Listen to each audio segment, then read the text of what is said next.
This Is Why We Fight. I'm Jo. And I'm Jordan. Hope you're all well.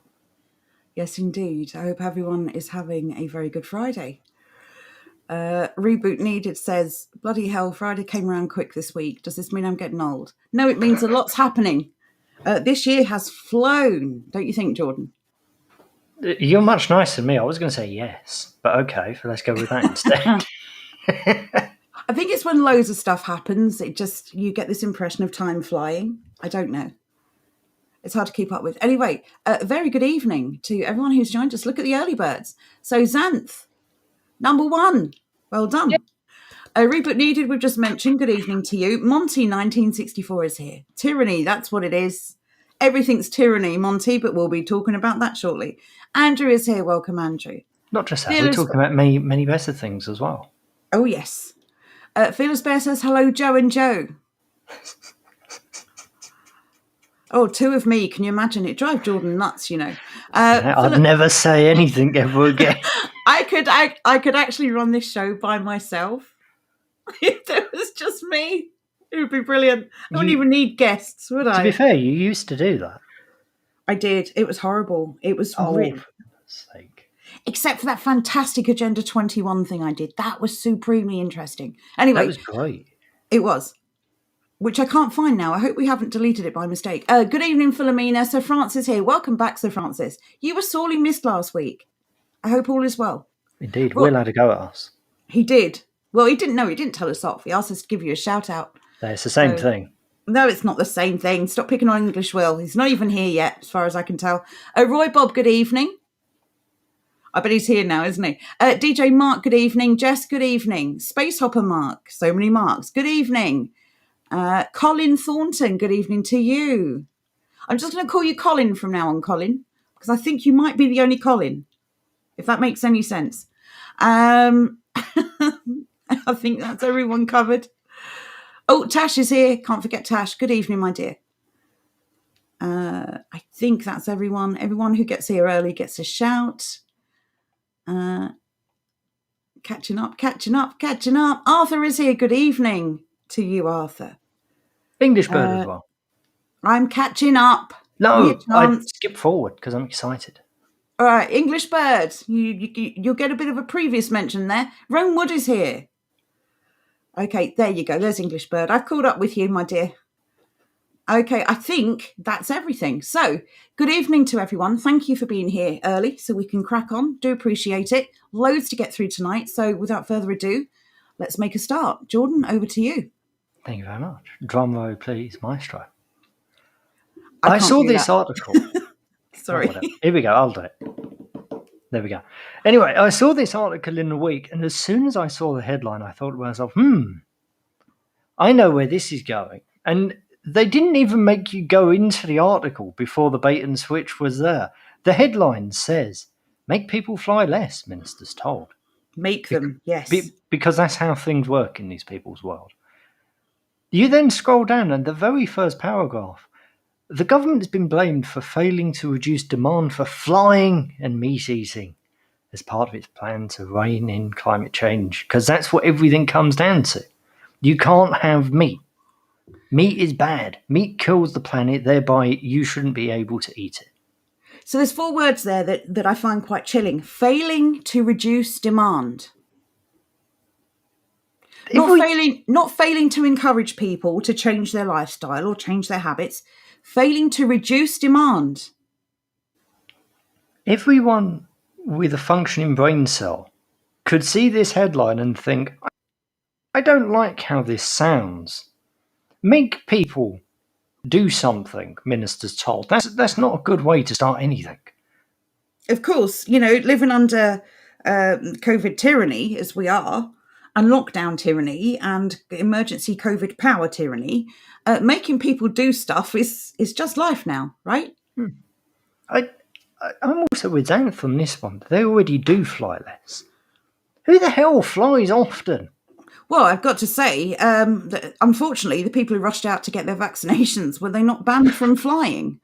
Even though that's the reason they got their vaccinations. They could toddle off on a nice little holiday. Feel like you got a bit mugged off there, people. Anyway, carry on. I just want to know what sort of planet these people live on where they think people are flying around constantly. It's just what we do. Reboot Needed has asked who has told them this. And this is something else I found kind of interesting. Not for any real reason, but the name of this group, the Climate Change Committee. If you like your numbers things, 3 C's that equals 9. And that's just kind of another little nudge from these people. There's a lot of 3 C's going on. If you look up any organisation, it's amazing how many times this appears. I'm sorry, the timing of that. You just brought up that comment as I brought up Sir Francis's one. What happened to the coming ice age and global warming? Yeah, they're boring. No one bought into them anymore, so they changed the name and taxed you differently. Exactly. All of these things. Sorry, I just want to quickly say, all of these things that they prophesize, these awful, life-changing, apocalyptic things that they prophesized, resulted in nothing happening except more taxes. Isn't that interesting? Taxes equal control. Yes, they do. Oh, okay. Well, I'm not a tyrant. Jordan has just cut himself off. I didn't do it, I promise. He may be back. He may not be back. But he's disappeared with a story. But basically, talking about this behaviour, this language they use, making us do stuff. See, they pretend they're not making us do anything, but they slip up. They can't help themselves. And every time one of these little puppet politicians or one of these bought and paid for groups has an interview, it comes out. It always comes out. Jordan has returned. I am indeed back. Obviously, YouTube/Facebook didn't like whatever I was about to say.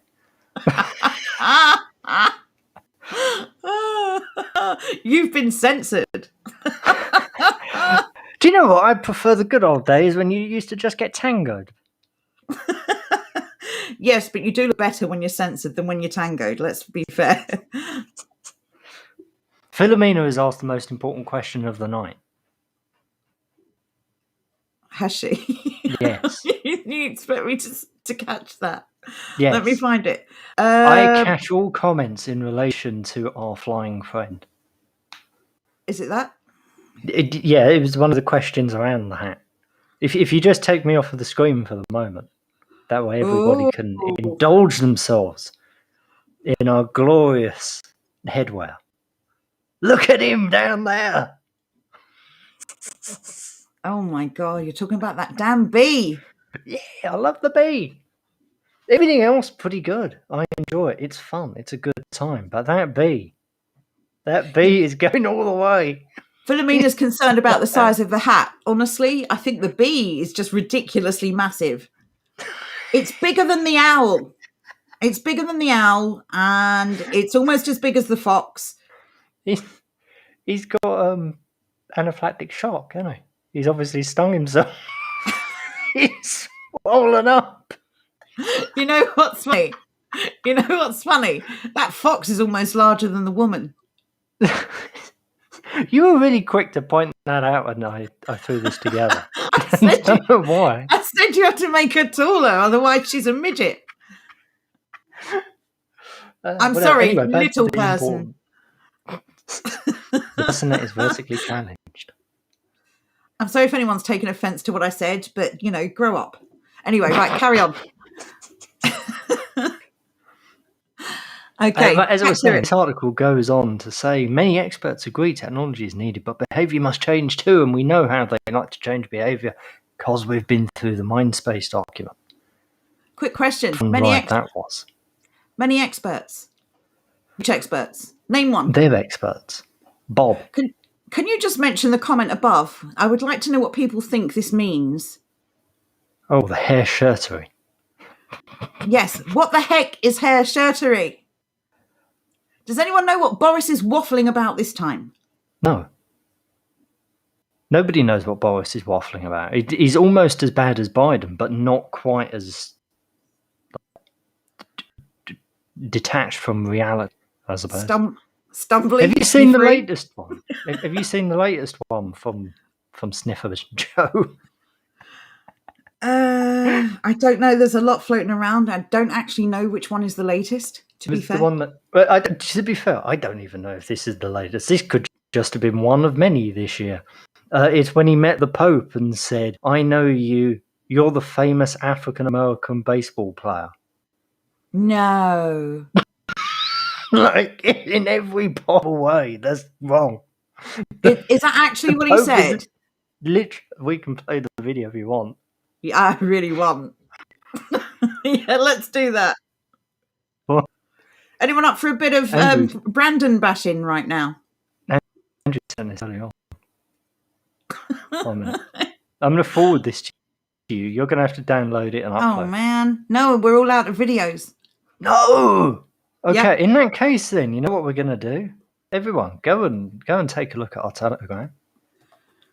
And ask why I started. I think it was mainly just because I was thinking of Sniffer Joe. There you go. I've now put it up on the Telegram. If anyone wants to go and listen to it, by all means, pause the stream and go and do so. It is actually well worth it. Can I just say, I'm just going to go out on a limb here and suggest that maybe one of the most popular baby names for 2021/22 will be Brandon in the good old United States of America. I wonder how that will play out. Anyway, yes, back to the story. Indeed. The important thing, the actual real thing. The government does not include explicit ambition on diet change or reduction in growth of aviation and policies for managing travel demand. Basically, yeah, it's not a good term, is it? Basically, they're complaining, oh, look, the government aren't doing enough to control what you eat. They're not doing enough to make sure you don't fly around. And they're also not doing anything to make sure you don't drive around. An explicit ambition on diet change. So the sugar tax is just fictional then? Yes. I mean, yes, it is. Not that I don't agree that sugar is poison. Highly addictive, very bad for you, completely processed. But still, I would say that's explicit ambition when you actually tax a product and all of the products that use it. Because haven't soft drinks or anything gone up? I mean, look, people who can't control themselves are forcing the price up for everyone else. That's all I'm saying. Am I being unkind? Maybe, but it's true. There you go. So if you can't control yourself, everyone else shouldn't have to pay for your lack of willpower. There you go. I'm feeling a bit based in reality this evening. Sorry. Personal responsibility. No, That's that what it's doesn't all exist. about. Okay. Oh, what does this person have to say about something that is none of her business, but she's a mouthpiece for the government? This goes back into that thing. I don't even remember where I read it from, but I do absolutely love it. Show me the destination, I'll show you the route. Before we go on with this, I've got an important comment I want to bring up. Sorry. By all means. Maybe everyone can help Roy Bob with this. He's trying to cut out carbs, sugar from diet, finding it near impossible. Sugar is highly addictive, I would suggest. Mm-hmm. Certainly for me, weaning myself off it actually really helped. If you're adding sugar to things, try cutting it down incrementally. That really does help. Cutting carbs. Carbs are difficult because we live in a climate, most of us live in a climate where in the winter it gets very cold. And we use carbs for fuel. So it is difficult. Maybe you can just cut down the number of carbs and increase the protein and other things on your plate. Maybe that's a way to do it. I don't know. Jordan, do you have any advice? Does anyone in the chat have any advice? If I remember rightly, isn't this what the keto thing is all about?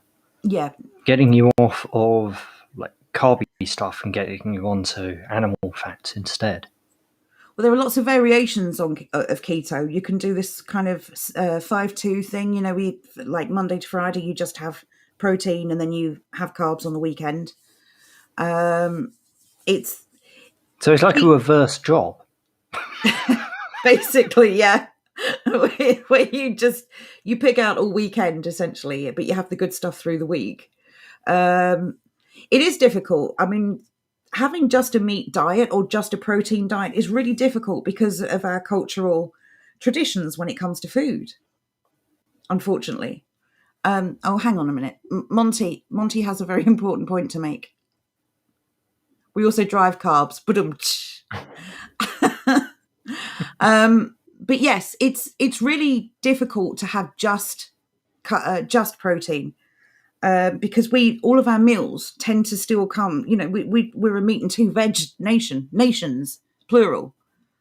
All sort of European people come from this idea that we've always mixed our food. You could try maybe just reducing the carbs and putting more veg on your plate or more meat.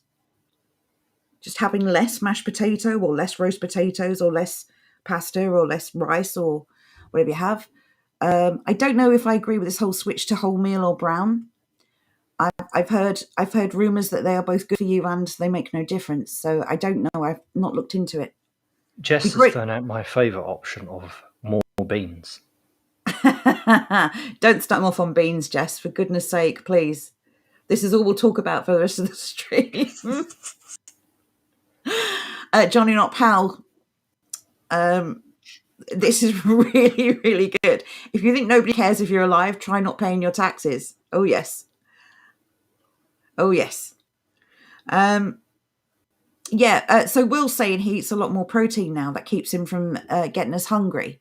He also carb fasts until the afternoon. Now, that's interesting because I would have thought that you'd eat the carbs when you're more active earlier in the day and cut them out in the evening. So I think what I'm coming to realise, looking into stuff like this, is that your diet is very specific to your genetics.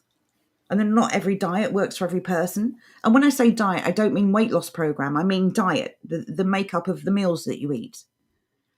I would say play around, try things that work for you. I would definitely try to cut things down or increase them in slow doses so that you are still feeling full and satisfied.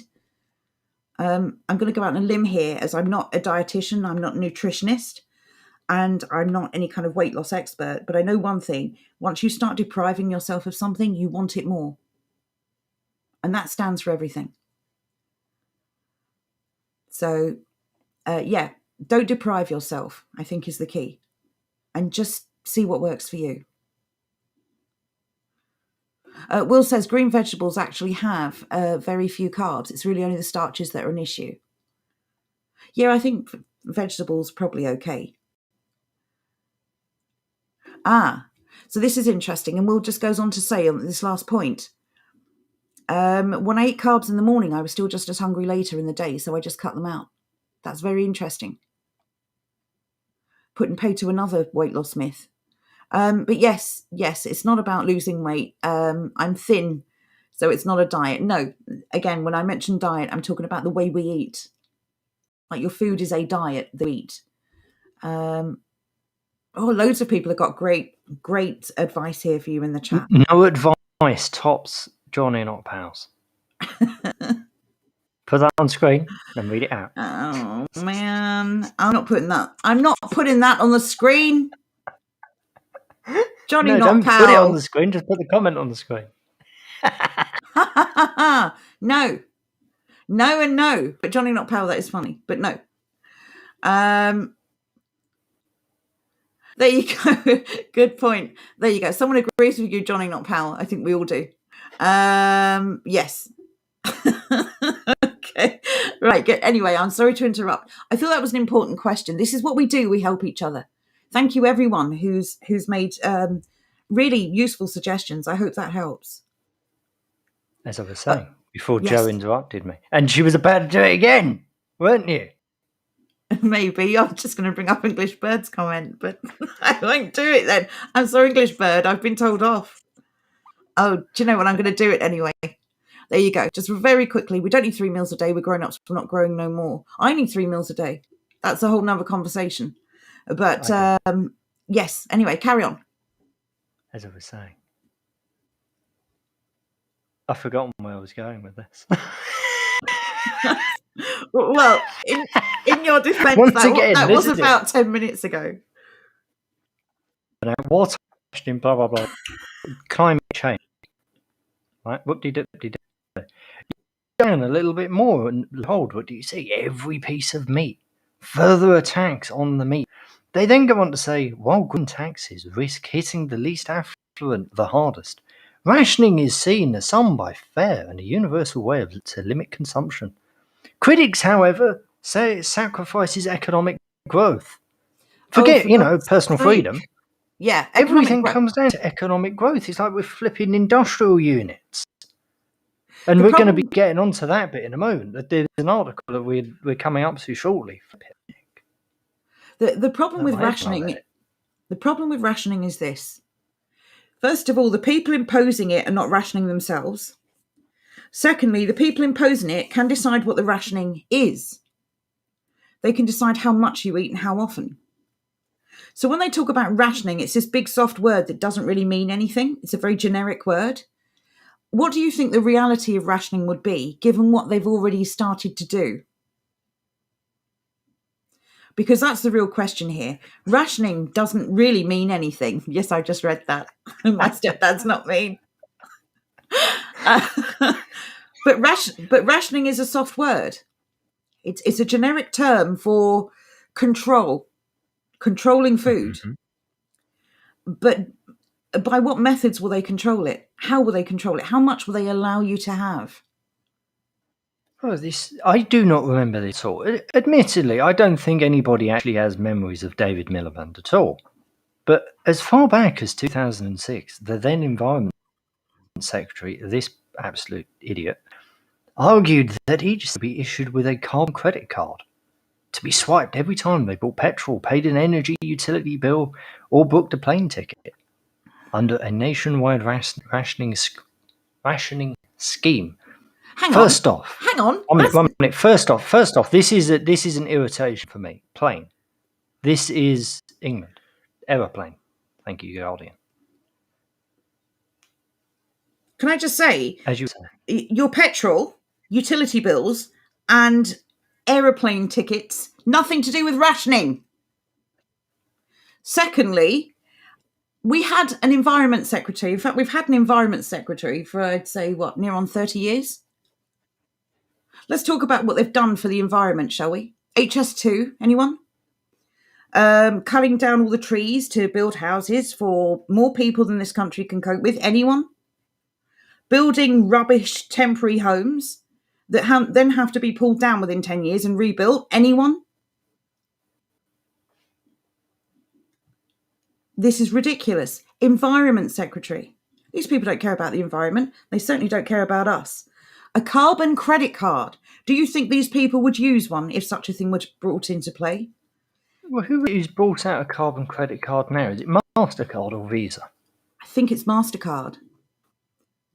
The difference is, though, when you reach your credit limit, your carbon credit limit, does it just stop? Does it just stop working? Does it get locked? This is why, until we find a better alternative, if the only thing you use is money at the moment, stop using your debit card, stop using your credit card, try not to get into debt, try not to spend money you don't need on things you don't need this year. If we all have a bit of a more sparse Christmas, everyone will understand. Everyone with any brain cells will understand. And try and frighten the banks by just drawing it all out in cash, because that's amazing. I love to know that these people can be frightened by something. So spent the last few years scaring us. Now turnabout's fair play. I didn't realise this was 2019. I thought this was a this year thing, but apparently not. It is world's first carbon credit card, a credit card with a carbon footprint limit. So this is what Ireland was talking about. Once again, I do really like this phrase. Show me the destination and I'll show you the journey. It is every single bloody time with these people. They tell you something and then a little while it happens. It's like magic. Is this called do-conomy? It is indeed called do-conomy. Oh my God. Oh, Cockney nut job. That's so inappropriate. I can never unsee that. It's a sticker, otherwise I'd put it up on the screen. Then again, I don't know if I want to traumatise everyone else. It's a bare butt keck. For anyone who knows what that is, it's awful, truly awful. Do economy. I hate that. Oh, I do as well. But anyway, I just want to go back to this one line here. Critics, however, say it sacrifices economic growth. Just keep that general feeling in mind as we now move forward into the world's smoothest segue. There we go. I don't know about smooth, but it's the world's longest. It is. Shut up. Don't pick on me. I'm trying to do too many. Facial recognition used to take payments from school children. And the reason for this? Because it's quicker. Oh, yeah. The article, it starts off in one place and you think, that's pretty damn bad. As it goes on, you actually see how these people genuinely think about us, how they feel about us. Let's hear what they've got to say, shall we? Did you want to read? Was I? Oh, I was waiting for you to get to the part where we find out what they think about us. Oh, well, later on, it's a teaser. Oh, that's not very smooth. Okay, no, you can read. Oh, wow, thank you. Anyway, schools in North Ayrshire say the system will speed up queues, but parents and campaigners have complained students aren't informed about the privacy risk. Students, these children look about 5 or 6. It is strange how they're calling them students and not pupils. I've never heard of like 7-year-old children called students. Those children are tiny. Students of? I'm just... It gets worse. As I said, it does get worse. They've warned that it normalises exposing children to biometric surveillance and complained they weren't confident the students were adequately informed about the privacy risks. Once again, the tone of these people. Genuine concern, complaining. And then, like, minor thing that doesn't actually matter. Whether they're being informed about the privacy risk really is neither here nor there. Shut up, phone. I'm very concerned about the next line. It's the fastest way of recognising someone at the till. Since when do you have to recognise someone to take a payment from them in exchange for food? This was it. It's the fastest way of recognising someone at the till. In a secondary school, you have about a 25-minute period to serve potentially 1,000 pupils. So we need a fast throughput at the point of sale. Hang on, right, so I have issues here. When I was at school, we had an hour for lunch. Why do they only have 25 minutes? I think they mean that they have 25 minutes to actually serve the food, as opposed to you have 25 minutes to eat. Why only 25 minutes, though?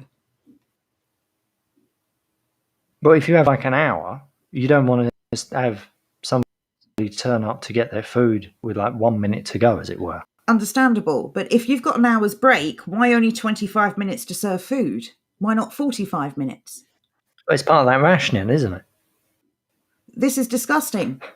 So you've got children basically queuing up for scraps. What if they don't get there in the first 25 minutes? What if they've been held behind or if they've had a problem? I'm supremely tired of these people controlling them. And it always comes down to the children. And, you know, we constantly talk about being under attack, and we are under attack, there's no question. But let's not forget, let's never forget who their ultimate target is. It's the children. It's our children. Normalising all these structures are exactly what they want our children to get used to. I mean, why not just fingerprint them and take their blood as they enter the canteen? This is ridiculous. That'd be quicker. It's just ridiculous. And it's scary to think that when they have all these children's details on file, they will potentially, if not already, use this to track them wherever they travel, how long they stay somewhere. I mean, these are the adults of the future, don't forget, and this information now is stored. And we all know how well they look after our private information, right? Reboot Needed says, hire an extra dinner lady, and form 2 queues. Just a thought. An English bird, and this is a really good point. Too many kids in school. Why? Guess. Why more than why more kids than 20 years ago? Well, this is the thing. Again, schools are overrun. They're not coping and pointless. I mean, if you are still sending your children to school, I have one question for you. Why? Given everything they go through in the state education setting, the brainwashing, the regurgitation of useless facts, the risk of things being done to them while they're at school, and now this. Why? Why are you still sending your children to school? There's got to be someone in your community or family who can help you out with homeschooling, or an online community that might help you with it. Anyway, carry on. This was the last part of this article. According to the council, 97% of children or their parents have consented. What age are the children? Surely. To me, that's completely and utterly irrelevant. Surely the fact that their children mean they can't actually consent to such things. Well, But it we're already depends what they bending view as that line. children. Yeah, exactly. So if children can consent to that, again, this comes back to the consent question. What else can they consent to without their parents being aware? Mm-hmm. There is one very obvious thing at the moment. Yeah, well, there are many other obvious things down the line, and we all know what a slippery slope is by now, right? Mm-hmm. That's truly frustrating. But yeah, the main concern is normalising this kind of behaviour. Yes, 97%. That's predictably unsurprising, given their fake polls. I think those numbers are slightly inflated. I know I was meant to put this up for the previous article, and I completely forgot, but I thought it was something else. Yeah, Joanna Lumley with some random friend. No idea who that could be at all. So on the basis then... First off, sorry, I was just going to say, like, what a hairline. Why even bother at that point? Why do all these people have a big shiny head and liver spots all over their face? It's like it's like they have some kind of immortality potion. I don't know. They just seem to age and age and age. Probably another one who's 300 years old. I don't know. Anyway, so on the question of surveillance of children, because this is completely normal, I think not. Let's have a look at what social credit systems actually are like for children. Again, a reminder, the target is your children. We're a difficult proposition. Children are very easy to manipulate. Let's have a look and see how that's done. Constantly monitored by facial recognition cameras that are able to instantly put a face to a name. Now the Chinese are also ranked. 红色是表示你的专注力显示得很高。 Teachers at this primary school in China 蓝色是走神了， know exactly when someone isn't paying attention. 白色就是你可能跟网络还没有连接好。 These headbands measure each student's level of concentration. The information is then directly sent to the teacher's computer and to parents. 就是他可以看到每个人的评分。就是这几个女生脑筋，我感觉这里有个印，紧的。 This fifth grader, whom we caught dozing off in class, told us his parents punish him for low attention scores. China has big plans to become a global leader in artificial intelligence. It has enabled a cashless economy where people make purchases with their faces. A giant network of surveillance cameras with facial recognition helps police monitor citizens. Students wear uniforms with chips that track their locations. There are even surveillance cameras that monitor how often students check their phones or yawn during classes. Experts and citizens alike are sounding alarms about various aspects of the country's huge push into artificial intelligence. These classrooms are laboratories for future generations. Interesting, wasn't it, that last comment? Talking about them being labs for future generations. Lab rats. That's how they're being treated. That's how children are being treated. That's how we're viewed in general. Oh, yes. Or, useless eaters. But yeah, it's very concerning. The fact that the surveillance, it will become so pervasive. It will be everywhere. You will not be able to go anywhere or do anything without somebody tracking you. The problem is when these people have got your biometric data and your fingerprints and your blood sample, which they most certainly have now, if you've ever sent off, or your DNA at least, if you've ever sent off for a test. The problem again with tyrants is that once they have power, they can use that power however they like. Once these people have your DNA, they can put your DNA anywhere they like. If you become problematic, maybe your DNA will turn up somewhere you've never been. I think we're certainly seeing that more and more at the moment. The insane number of police who are suddenly being done for one thing or another. Yeah. I can't see all of those being above board. It just doesn't sound right. Sorry to interrupt. Can we all just wish Jonathan a very, very happy birthday? Indeed. Hope you're having Happy a birthday, lovely mate. day. Thank you for sharing it with us. Yeah, Joanna Lumley is another one. I'm afraid with connections. That's all I'm going to say. But yes, it's very concerning. We've often heard This is what they're slowly pushing us towards. This is everything that they're building on, is to get us to that sort of stage. That's what they want. And that's why this kind of slow, insidious acceptance of things, the slippery slope is real. And we said this before, within 2 to 4 weeks of the first lockdown, nobody was arguing anymore that it shouldn't be happening at all. Or generally, people weren't arguing that. They were arguing that it's lasted too long. How very quickly we accepted it. Mm-hmm. And this is how it works. They get you It works through little things small like absurdities so that you accept larger ones. Go on. Sorry. But it's also things like the news articles we just saw, the way that they reframe things, the way that they belittle certain people's views, Yeah. which are entirely our views. Anything that is against the narrative that they wish to push, they belittle. Yeah. They say things like complaining. Meanwhile, when you have things like the Insulate Britain, which is obviously, as far as I'm concerned, it is something that is being done deliberately by the state, they give it all the media coverage in the world.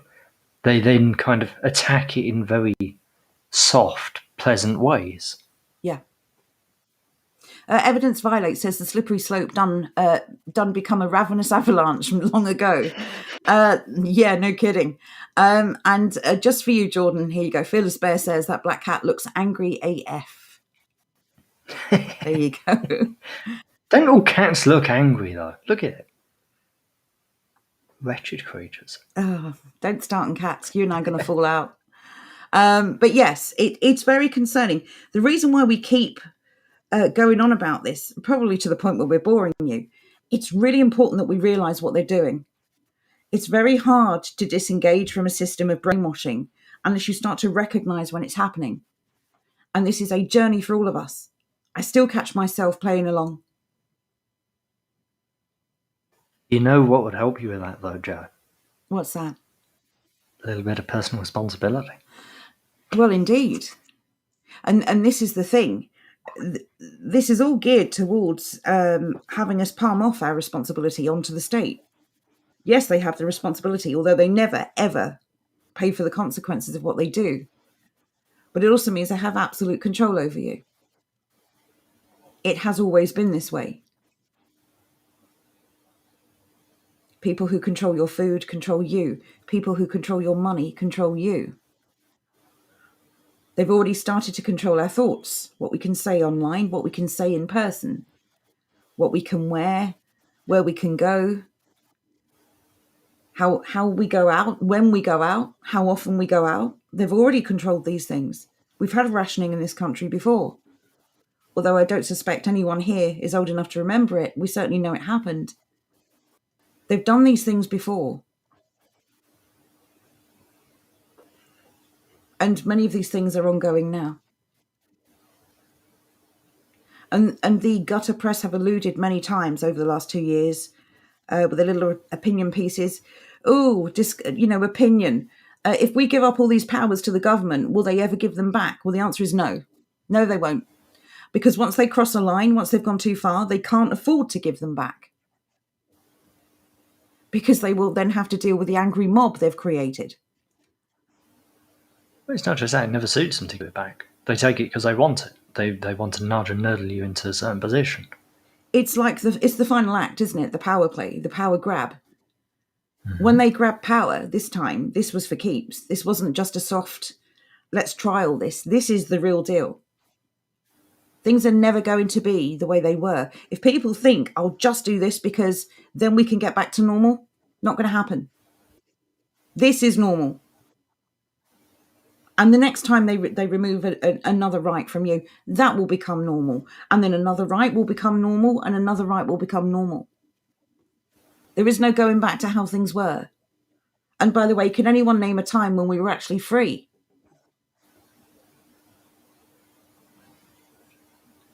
Not in our lifetime, certainly. But the few freedoms we had have been very slowly eroded.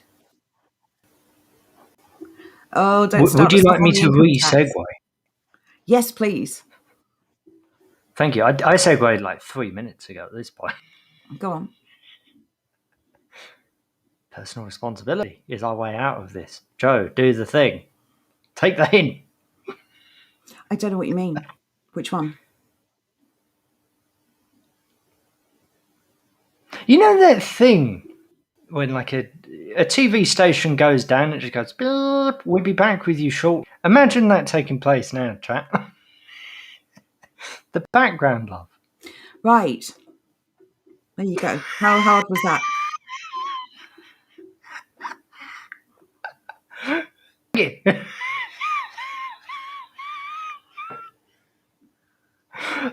We could have planned that better.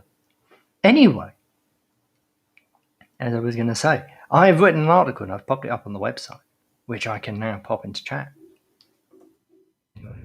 I'm reading full by all means, but there were a couple of points that I'd really like to highlight because I think they are extremely relevant to this specific thing that we were just talking about.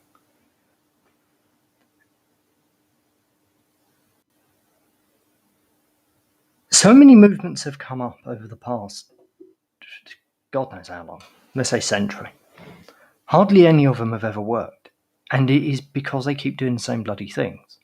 Joe came out with this amazing line earlier on. What was it?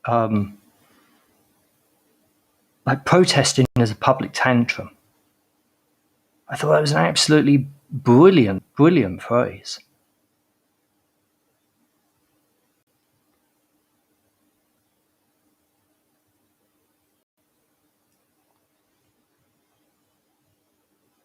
Uh-oh, 1 minute. What have I said? Xanth's pulling me up on something, but I don't know what.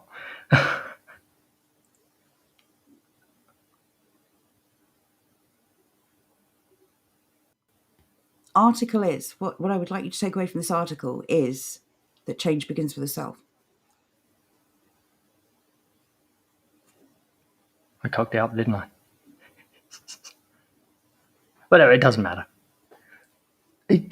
Everything like this begins with the individual. We need to take the personal responsibility on ourselves to say enough is enough.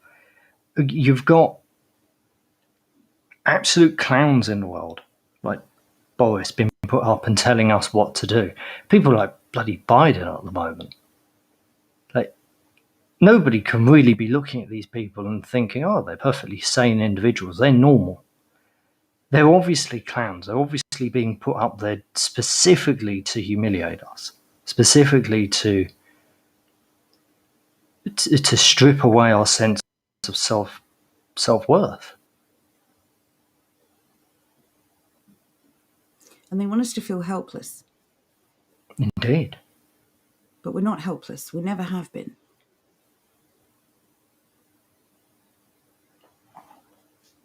I find it interesting as well that, again, they want you to know that they know that you know.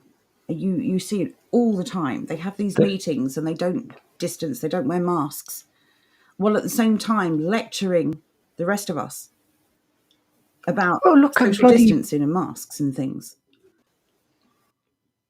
There is Jog earlier on in the week saying, "Oh no, Tories don't ask because we're friends." Meanwhile, half of the bloody Tory party get on TV every day and say, "Gotta wear them." It's that constant game.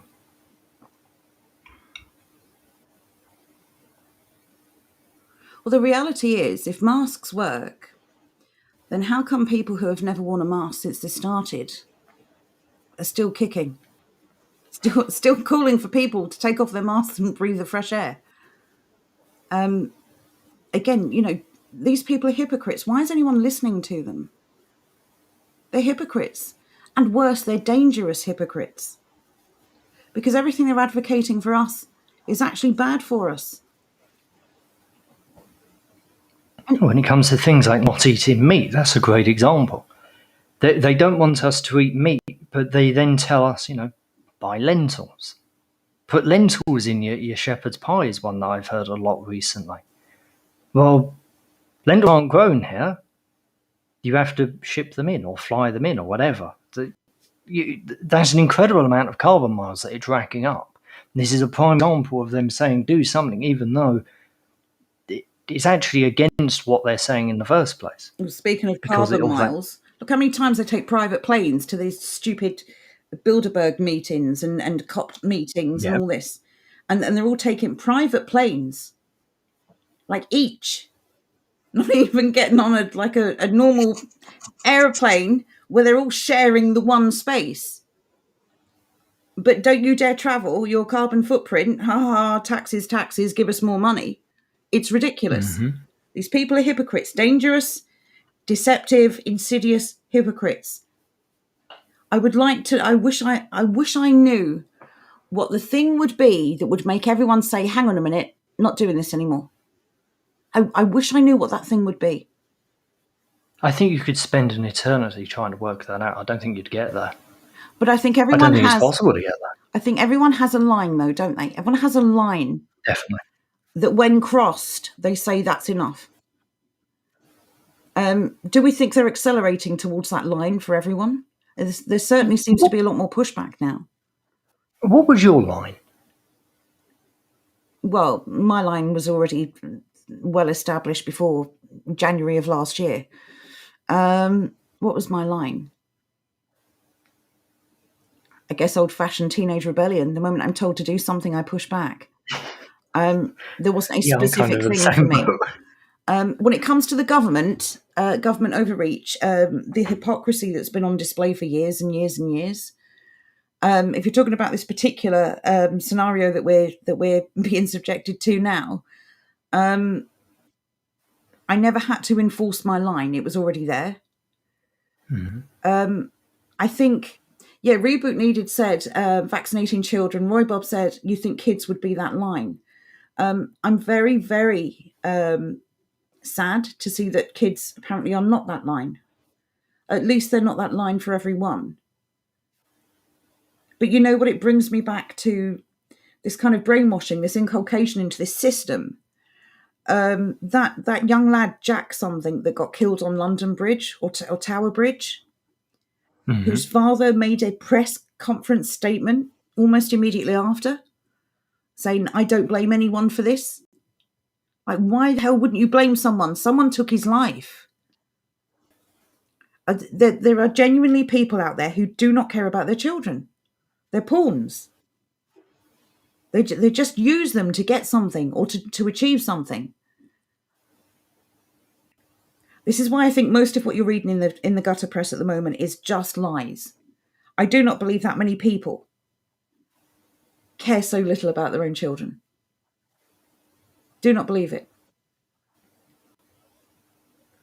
I think, as we've mentioned before, when we've gone through the messenger part of the BITS team, they try to make it appear as though everyone is doing it so that you do it too. Mm-hmm. Then they appeal to your ego, which is something you see constantly now with things like, wash your hands to protect other people from this, that, and the other. It's you doing something for somebody else. That is appealing to your ego. This is the thing that they weren't doing originally. Now they're starting to do it. It's really interesting When you read that document, even though they've kind of distanced themselves a little bit from it, you can still see how obvious it is that they are following almost to a T. And then you're able to look at it and see what they're doing at what stage of the process. Because they're not just hitting you with it all in one go. Interestingly enough, I would say the messenger aspect has died down a little bit now. The messenger is nowhere near as important as the ego thing. Now it's almost entirely that. It's kind of the same with the climate change. The messaging from that has changed as well. That has gone from celebrities gathering around and saying you got to do it to something slightly different, and I haven't quite worked out what it is yet. Well, they're going to revamp the messenger because I think I read that the NHS is going to put out a load of so-called celebrity adverts and things, really pushing for the jab. Here's the important thing to remember. The messenger doesn't matter. The message is what matters. Mm-hmm. It doesn't matter if it's an expert telling you something or some kind of B-list celebrity. Doesn't matter. Does the message have merit? Does the message cause harm or improve things? Because ultimately that's what this is about. And going back to the ego, since when has it become anyone's responsibility to protect anyone else by force?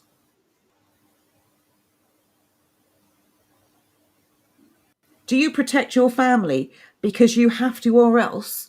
Or do you do it because you want to? And this comes down again to what they've done to society. We have no communities. We live with strangers. Do you feel any emotional attachment to strangers in your community? Do you feel that you must protect them? Does this keep you awake at night? Of course it doesn't. They're strangers. There's no connection between you. And the reason for this for a lot of people is because they rent as opposed to buy. Yeah. Because we can't afford to buy, because the price of houses are absolutely insane. And the problem with renting is everything's temporary. You don't get to put down roots. You don't get to make friends that last a lifetime. Childhood friends. Does anyone, here's a question for chat, does anyone still stay in contact with friends they had when they were at primary school? If there are any, I bet there's not many. Yeah, when you go back to our grandparents' generation, they would probably answer yes. Yeah, absolutely. They probably stayed in the same home all their lives. Mm-hmm. There you go.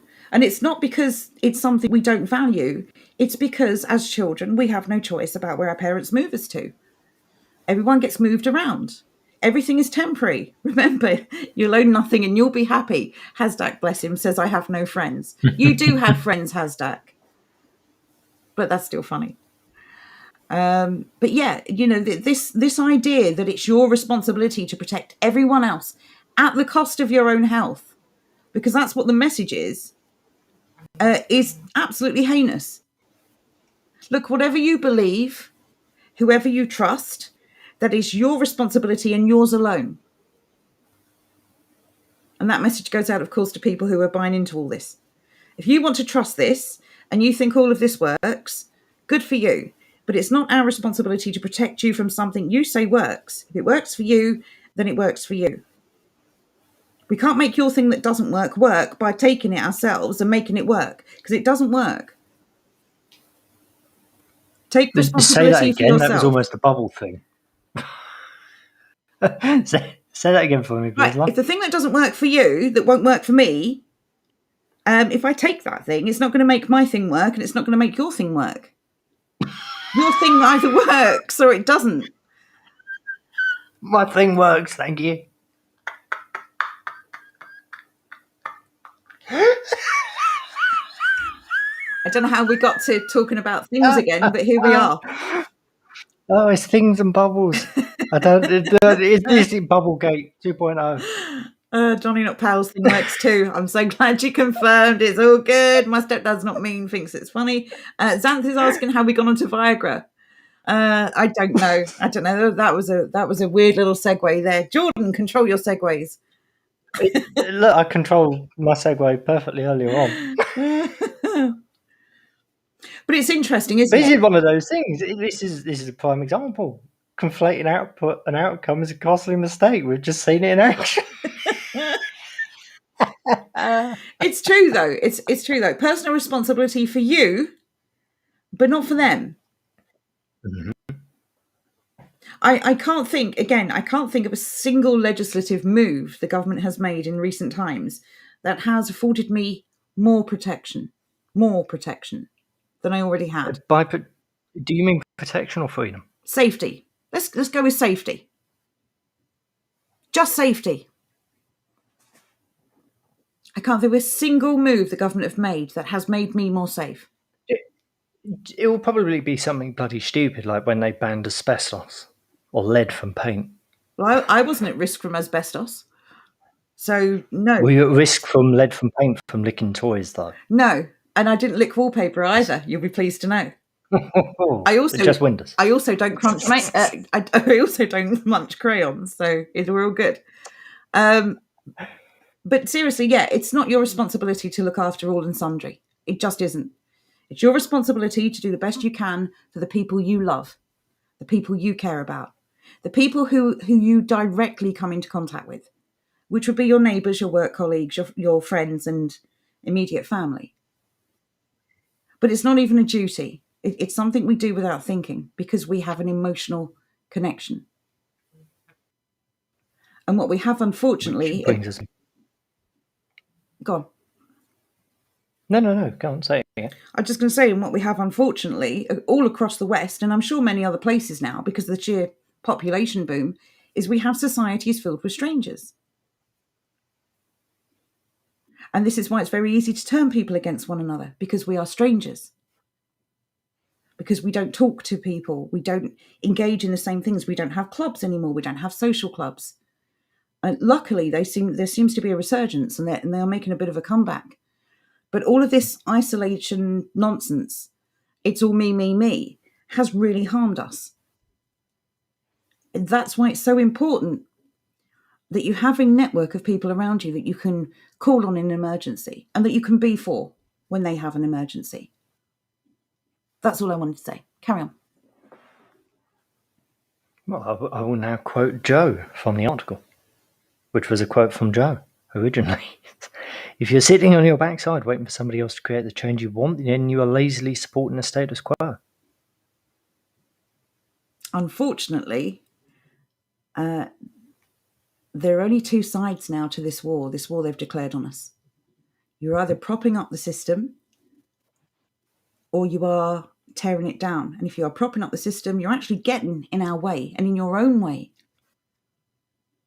We cannot tear it down. We cannot reject the system unless we all reject the system. We need the system to curl up and die. We need it to run out of money and support. But while people are supporting it, it's going to keep ticking. And we need it to stop. The only way we will ever truly be free is if that system curls up and dies. And the only way it will curl up and die is if we build something better for people to walk away to. Because at the end of the day, nobody likes what we currently have anyway. People will gladly swap over to something far better. We just need to build it. And that is where it really does come down to us. We actually need to take action in this regard. We need to start putting what we want out into the world.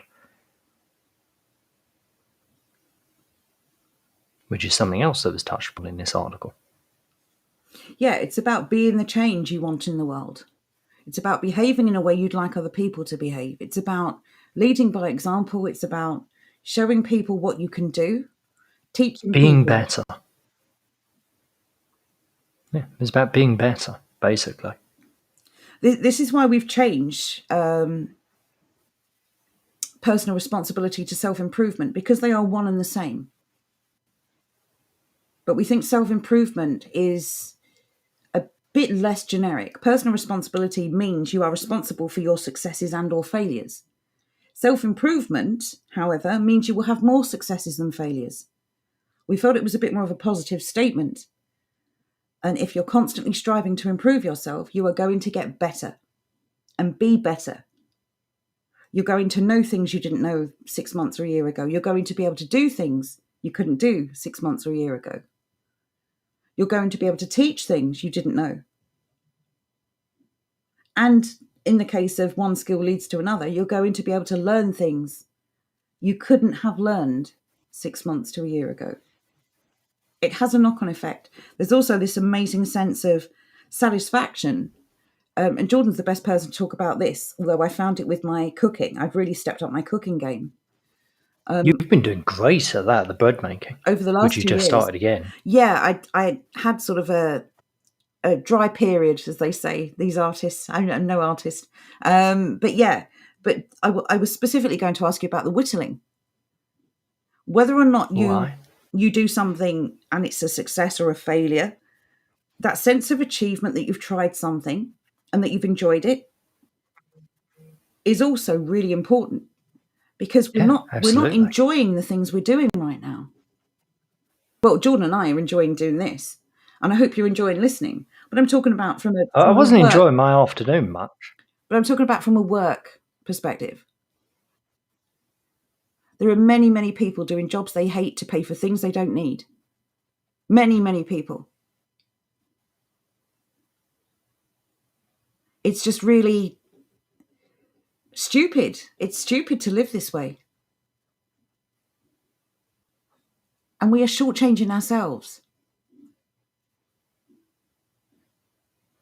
So yeah, self-improvement. Self-improvement is the key. If we try to be better, we will be better. And we'll attract better people.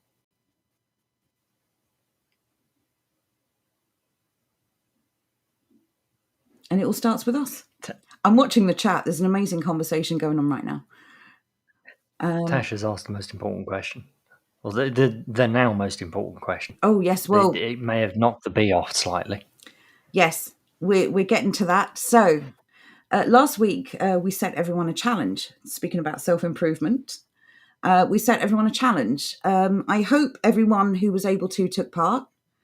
Do you want to remind everyone of last week's challenge, Jordan? Indeed, last week was the soup, was it not? It was. Yeah, So good memory. So last week we asked everyone if they would start to prepare for an emergency. Don't claim to know what the emergency will be, what form it will take, but we do expect some kind of food type emergency to occur. There's certainly issues with stock, and there's certainly issues with certain people calling for rationing. So we've asked everyone to buy a bit of extra food, and we thought we'd start with the easy one, which is soup. Of course, if any of you don't like soup, you can substitute it for anything else. But we're talking about tinned goods specifically because of their longevity. So did everyone buy their soup? Oh, here we go. Right. So Reba got 12 tins of soup this week. Well done. Bloody hell. Well done, mate. Tash bought 2 bottles of water and 3 cans of soup. She ate one yesterday. You're allowed to eat them. They're your soups. Of course they are. Is cup of soup good? Says Fearless Bear. Yes, of course it is. If you enjoy it and it lasts a long time, then yes, of course. It's whatever you like.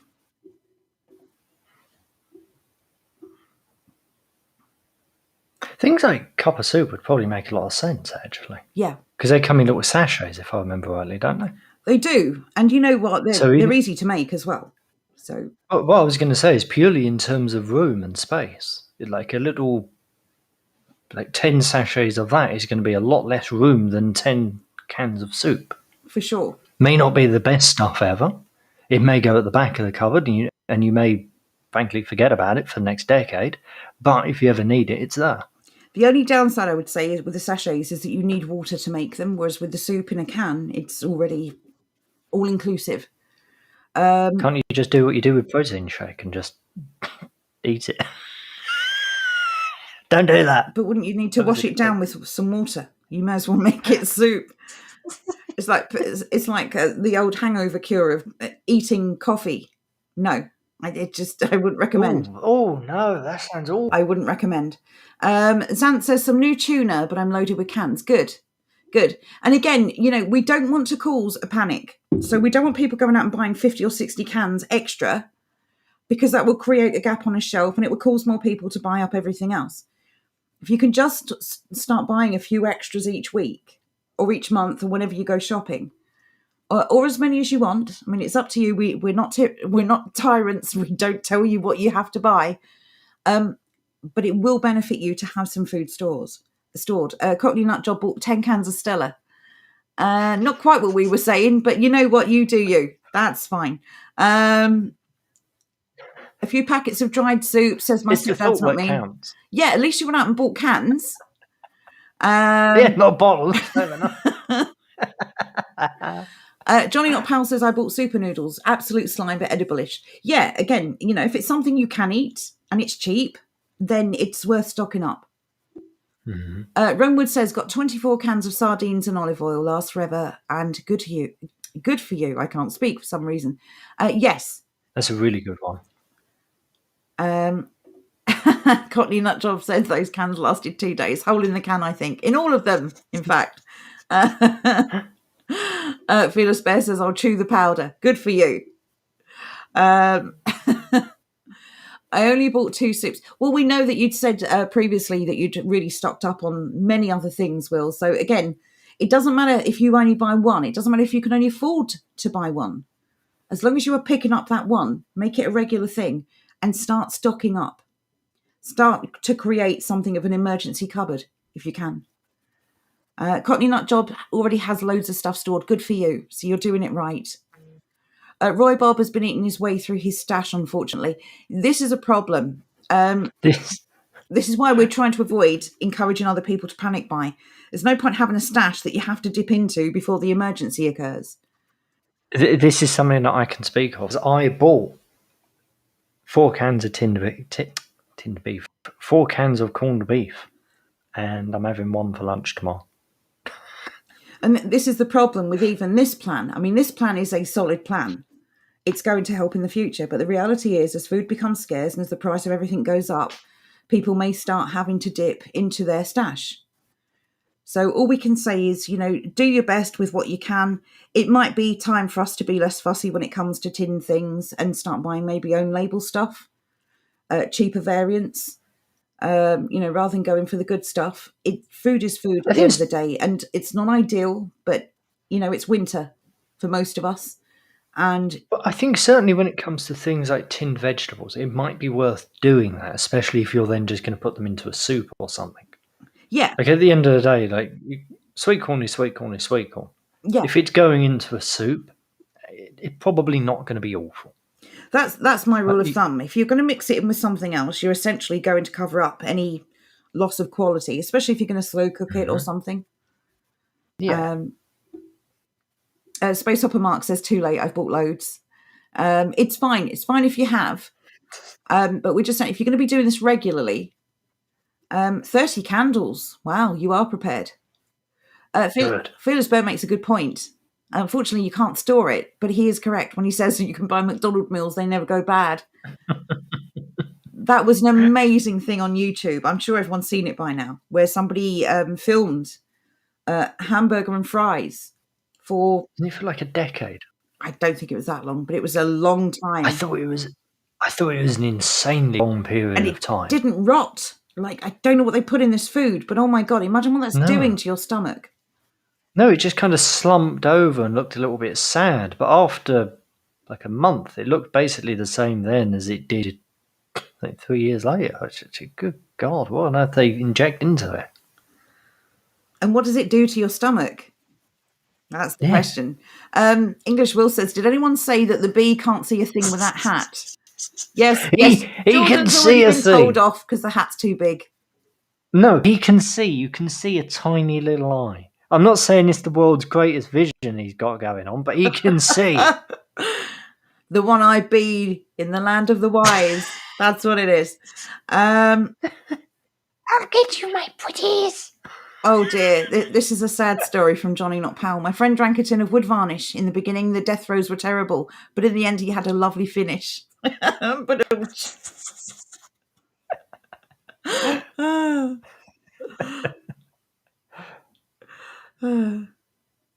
100 tea lights for £2 in Asda. Easy pickup, says English Bird. There you go, everyone. If you shop at Asda.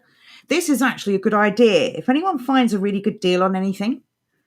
I like this. Maybe mention this in the stream, and anyone who can get to that particular store, can go and fill their boots or, their shopping bag. I love that idea. Just my own personal one when it comes to candles. The Ikea candles. I don't know if they still sell them. My family bought them years and years and years ago. I was a child, maybe like 20 years ago at this point. They just last and last and last. They do wonders. Just buy those. They just come in like a little cardboard box. I think 25 of them, I think. I have no idea. Like, we have a lot of power cuts here, as has been well established. Still got, I think we've only been through 3. Wow. Yeah, I've still got 20 out of it. They last a really long while. They're surprisingly good. I hope they still sell them. That's pretty good. A comment here from Josie says, when it loads up, buy a dehydrator and save good quality food.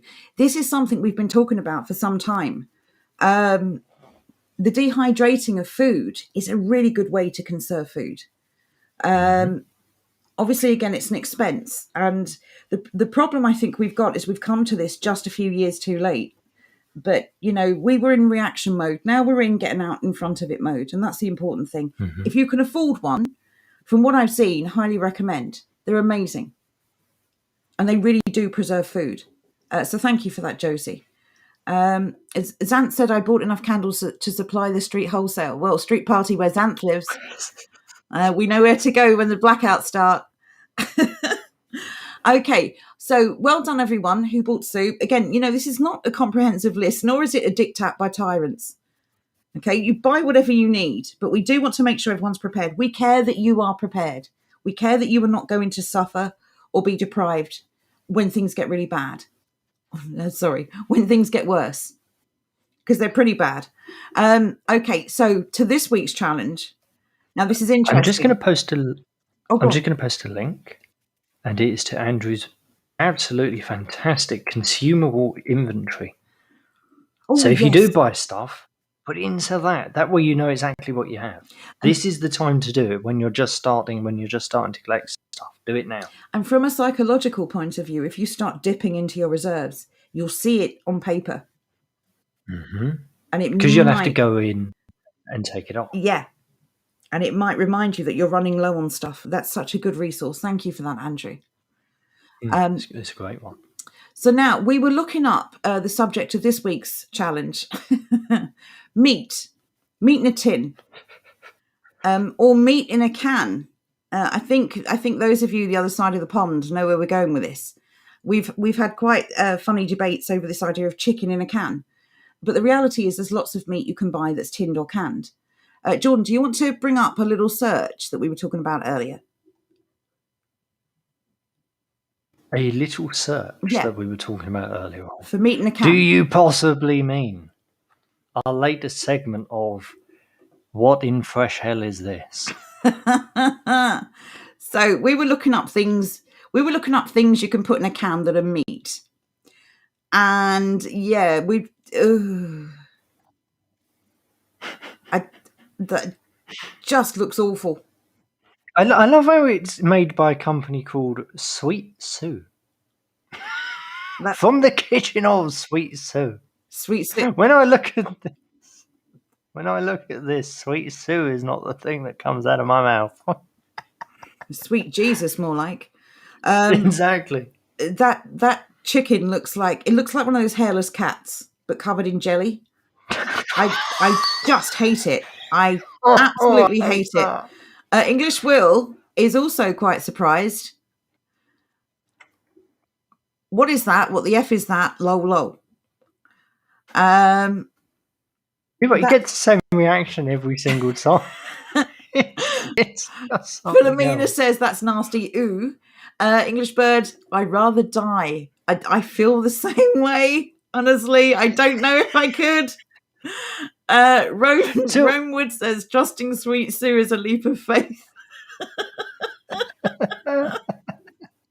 Hashtag, why? Why do you always have to be the one? Yum. That was a sarcastic yum. To be fair, I bet it's really tender. Well, it's coated in jelly. It's like the pedigree chum adverts where they used to sell dog food with a jelly coating. Johnny Not Powell says, I hate jokes about canned meat. They're mostly spam. So Francis, this might be the comment of the evening. He says it looks like a xenomorph being birthed.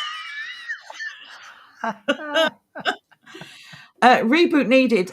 Unbelievably, this is a real product that people really eat. There's many of them.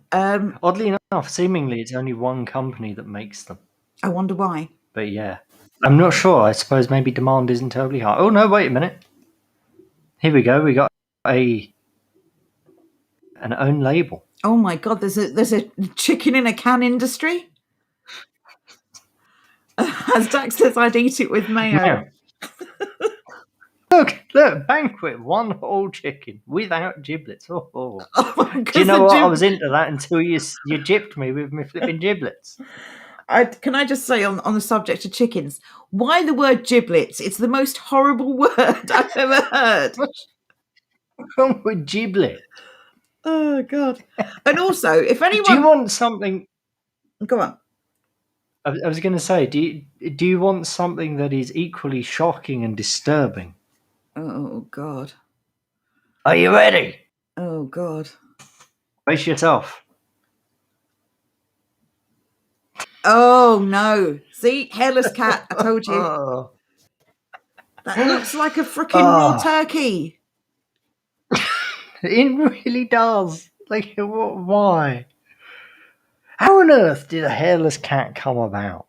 How much breeding must have gone on to make them bald? Can you imagine as well the stage, like pre-balding, when it was just looking like a semi-bald man? Do you think that's overbreeding or some kind of environmental thing? Like it was just in a very hot country, it didn't need fur? I don't have a clue. I know they're known as Sphinx cats. I don't know if that's their actual name. Wrong words. I wasn't going to put this up, but what the hell? It's Friday. He says it's Thanksgiving in Wuhan. I'm sorry to any of our Chinese listeners. But, you know, people poke fun at us all the time. You know, we're grown-ups. We can take it. Cat with a comb over.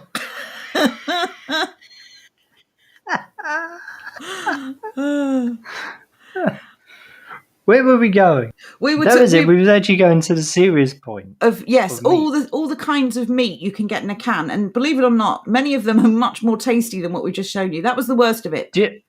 All of them. Absolutely every single one of them is much better. The list we have so far. Well, hang on. No. I thought you were going to show pictures.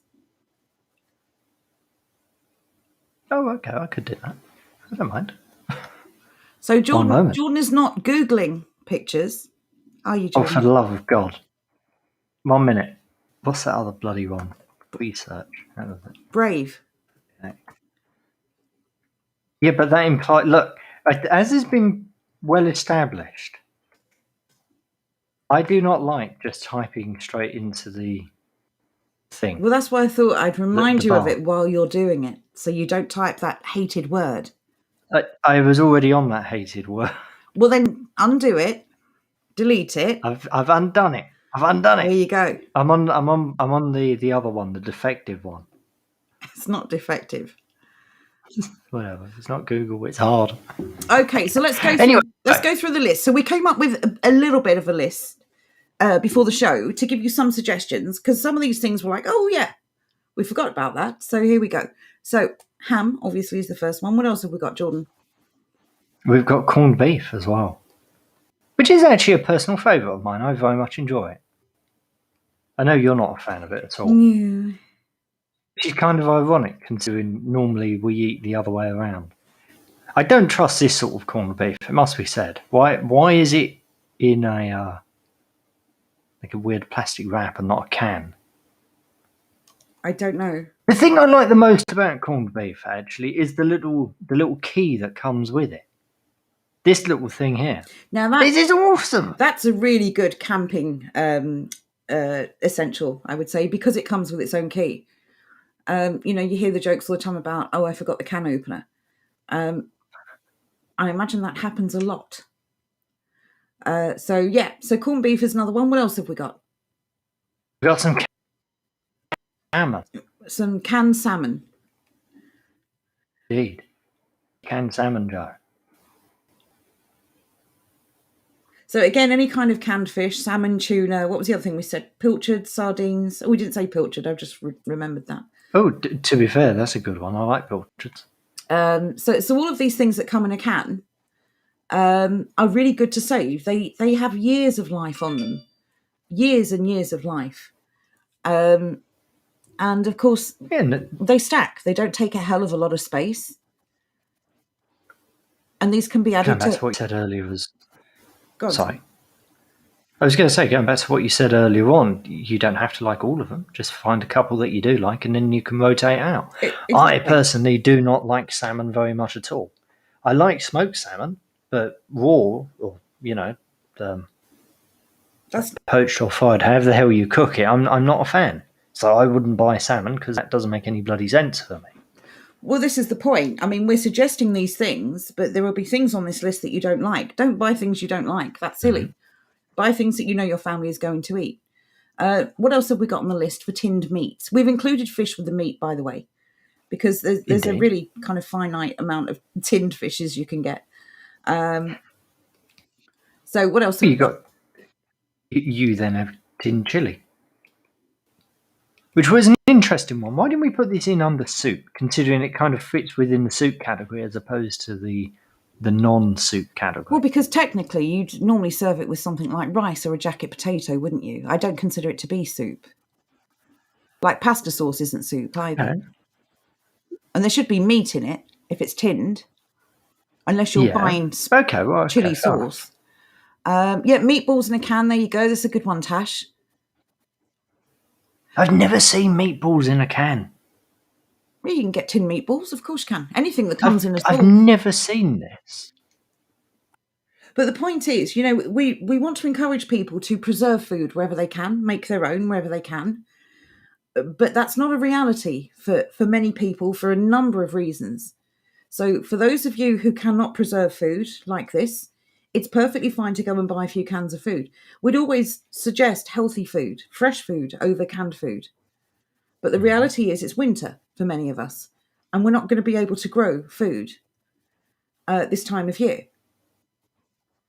Most of us don't have a greenhouse or the ability to regulate temperature somewhere outside.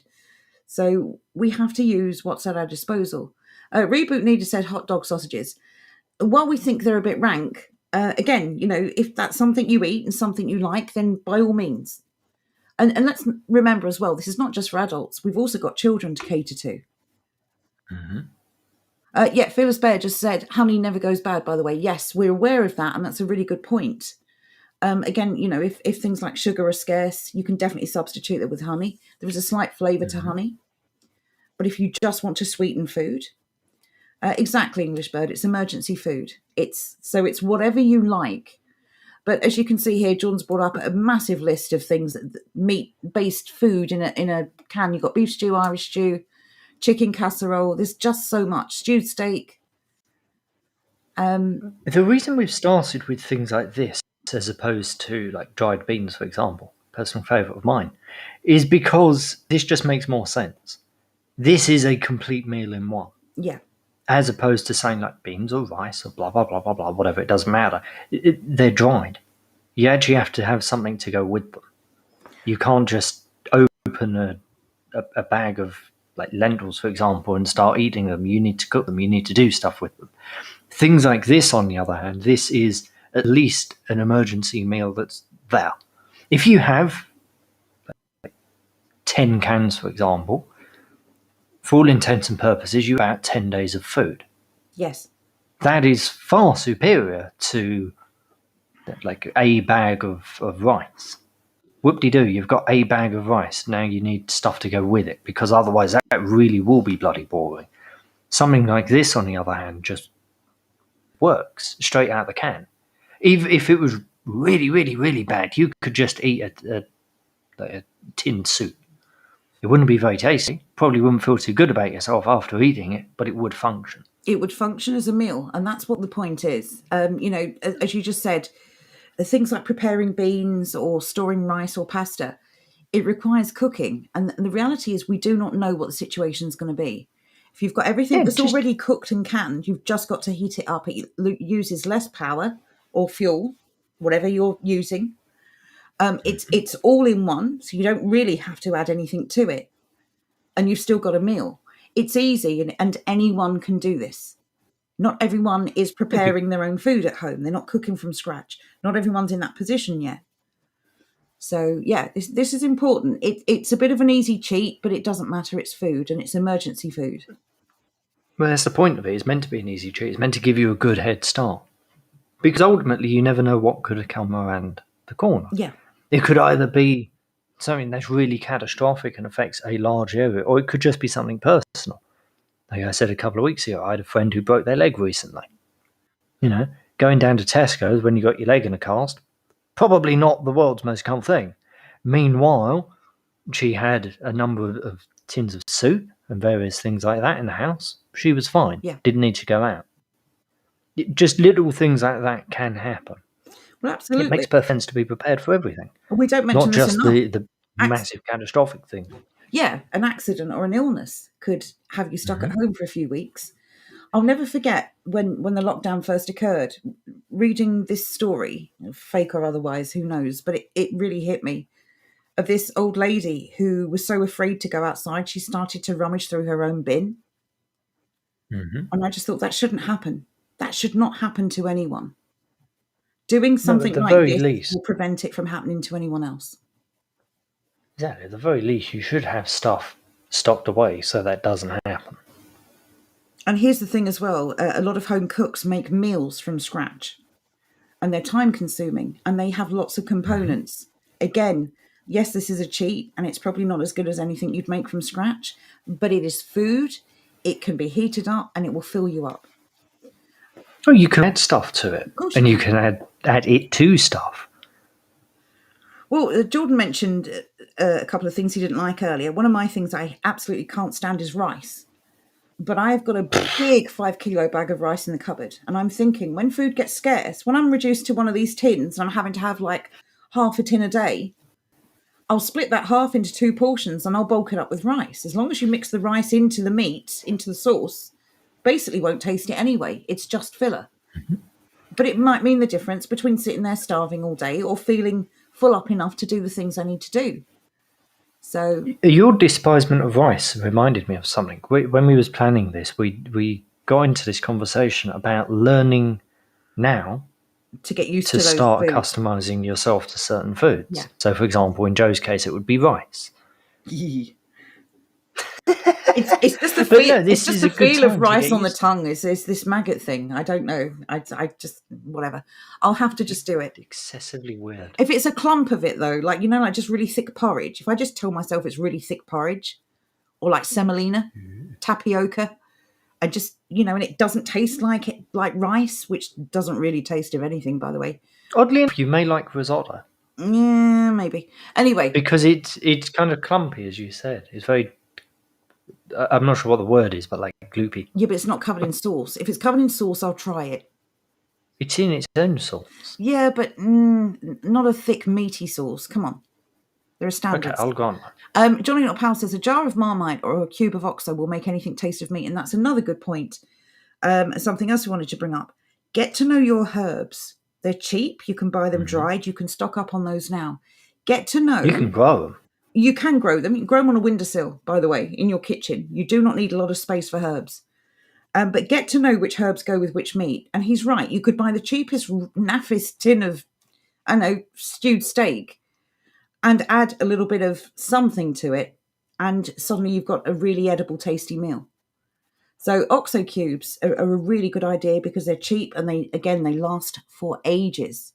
Even some good old-fashioned Bisto gravy granules will make all the difference. Yeah, that looks awful. I'm not going to lie. I was hoping to convert you. Ronewood says, jar of beef tallow goes far. Mix it with anything. Well, yes. I mean, this is another thing as well. Cooking oils seem to have become very expensive, but I tell you what's still cheap. Beef dripping and lard.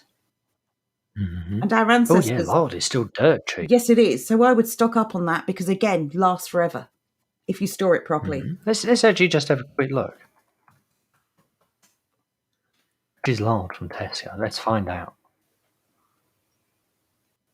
Everyday value lard is, it does not say on their little thing. 1 minute, again, need to click on the link. I was hoping not to. Where's the price? Sorry, this product is currently unavailable. Ooh, that's interesting. That's interesting. That's Very probably, though, interesting. if that's the online thing, that's probably one of the stores that services all the online customers. In every other store, it's available. There we go. We'll look at beef dripping instead from Asda. It basically is bullshit. It is long. Fine. Leave me alone. It is 70 pence. And that's for a lot. half a pound. That's basically That is the size of a actually. block of butter. So that's quite a lot for 70 pence. And it There you goes a go. long way. Their normal lard is 40p. So there you go, 40 pence a block. And by the way, with lard, you can use it and reuse it and reuse it. I've taken to storing mine now when I finish with it. I separate my pork fat from my beef fat. I'm saving all my beef fat for roast potatoes. But yeah, it's a really good idea to start thinking of little cheats, little ways to go around things. We will be incorporating all of this into an updated food preparation guide. All of these things we add. So all of your comments, all of your suggestions will be added as well. Because we think it's really important that people understand there's not this rigid rule in life where you have to do everything that somebody tells you to do. There is a wealth of knowledge and information within this and every other community that has come together. If we all start sharing this information, we all benefit from it. Josie says, just going back to the dehydrator really quickly. She's saying there's one on eBay for £25. Frozen veg is quick and easy to dehydrate. Meat is easy to do, but doesn't keep too long. There you go. That's really useful. Thank you, Josie. So, yeah, shop around. This is another thing. Shop around. Don't just go... This is why we keep saying to avoid places like Amazon. They're certainly good to go for a rough idea of the price, for a guide, but then start looking to see if local suppliers can do you a better deal. Anyway, what else is on our list, Jordan? What else was on it? It was things like crab, which I thought was a bloody interesting one. Yeah, tinned crab. Minced beef is another. I've written down pin in a tin. Pin in a tin. I'm not sure whether that was my brain or whether I was being funny at the time. I don't remember. Was it when I mentioned was the old pie. Frey Bentos pies, possibly? Indeed, pie is what I meant to say. Yeah, again, if you've got the ability and the ingredients to make things from scratch, then go for it. But this is your backup emergency stash. So, if you've got ingredients to make things fresh, you've got fresh ingredients, certainly use those first. But yeah, definitely you want to be thinking about long term. Hopefully, these crises that appear to be forecasted never happen. But I would rather be prepared for something that doesn't happen than be unprepared for something that does. And it's really that simple. Exactly. What's that? So let's have a look. Watch your rice and flour. They can get bugs in after a while. Yes, storing these things is just as important as having them. Airtight containers, or if it comes in a bag, make sure you seal the bag properly each time you finish with it. Well, this is where your favourite shop, B&M, comes in. Oh, with their little plastic airtight containers. I love B&M so much. If you buy one of the big airtight containers, you can then just put your bag of flour into it, or you can just straight up tip in. Yeah. Problem solved. It will then last a fair bit longer. Tash has suggested ragouts as well. They keep very nice, mix well with rice, and they keep very well in tins. So yeah, we didn't mention that. I mean, we did mention sort of pasta sauce, but not really focused on that subject. I would say as well things like, if we're talking about things that come in a can, dried milk. Awful, I know. But if you must have milk in your tea or coffee, better than nothing. But then you can also buy, well, we're on cans. I don't really want to mention cartons, though we'll get to that. But yeah, you can buy long life milk. Again, a couple of years life on it, worth stocking up. Goulash. Yes, Tash. Goulash is a real winter warmer as well. I love that. Johnny Not Power hates brown rice. He says, yes, I'm racist. But yes, you will eat anything at hand, but that doesn't mean we can't utilize, the skills that we have, learn from each other, share with each other ways to improve food. So,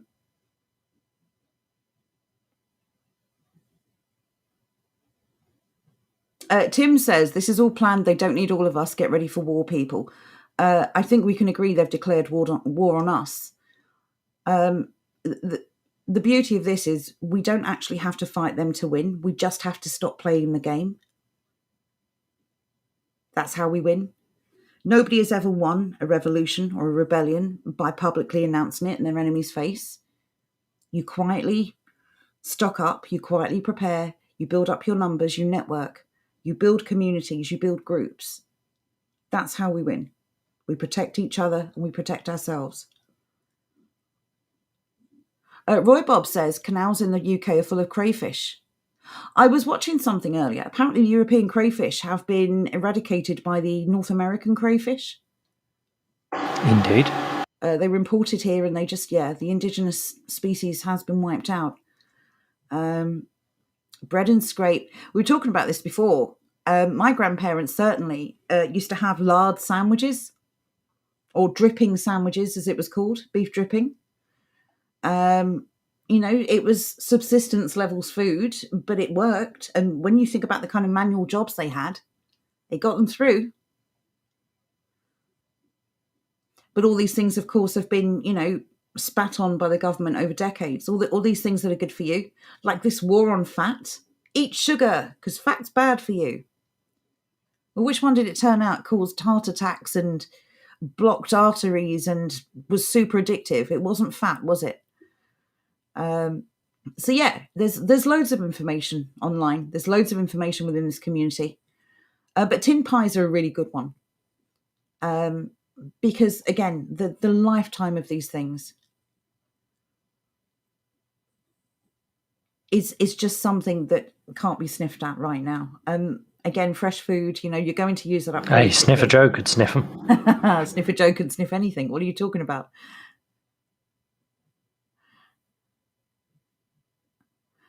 Johnny Not Powell says, how do you properly milk a flock of sheep? Tell them the election was stolen, then ask for money. Ooh, it's not untrue. DJ Mark says, we'll be ready for the zombie variant for sure. I did see a video on Telegram the other day, no word of a lie. Some special ops team in the US were preparing for a zombie invasion. So there you go. It makes you wonder exactly what they've got planned. Tea and coffee also come in cans. Again, this is personal taste. If you can drink the cheap rubbish, then have at it, because you can buy a hell of a lot more for your money. If you like the nice one, I would suggest you do what I've started doing. I now only buy expensive items when they're on a deal. And only when they're on a deal. When they're on a deal, I stock up, and then I don't buy them again until they're on a deal again. Not perfect, I know. But the fact that I can't actually make my own tea and coffee means I have to do this. So, yeah, just keep an eye on deals. And again, shop around.